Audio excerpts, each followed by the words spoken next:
In today's video, I'm going to teach you how to enter and exit full screen mode in Google Docs. If you want a cleaner workspace while writing or reviewing a document, full screen mode can be really helpful. It removes some of the on-screen distractions so you can focus more clearly on the page itself. The good news is that turning it on only takes a moment, and exiting it is just as simple. To get started, open your document in Google Docs and look at the menu bar across the top of the page. In that top menu, click View. This menu contains display and layout options that change how your document appears on screen, so it's the place you'll use for this setting. Once the View menu opens, select Full Screen. As soon as you click it, Google Docs will switch into full screen mode. You'll notice that the menus and toolbars are hidden from view.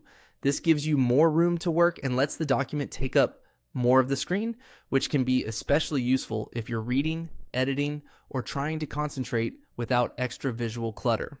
At this point, you're in full screen mode and can continue working on your document normally.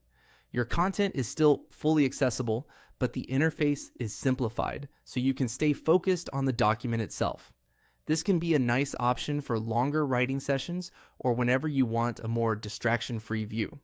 When you're ready to leave full screen mode, simply press the Escape key or ESC on your keyboard.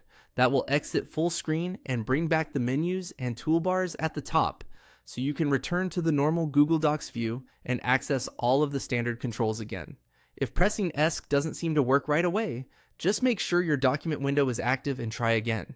In most cases, it will immediately restore the regular view, and that's all there is to it. You click View, choose full screen, and when you want to exit, press ESC on your keyboard. It's a quick and easy feature, but it can make a big difference if you want more space on screen and a simpler writing environment. That's it for this tutorial. Thank you for watching.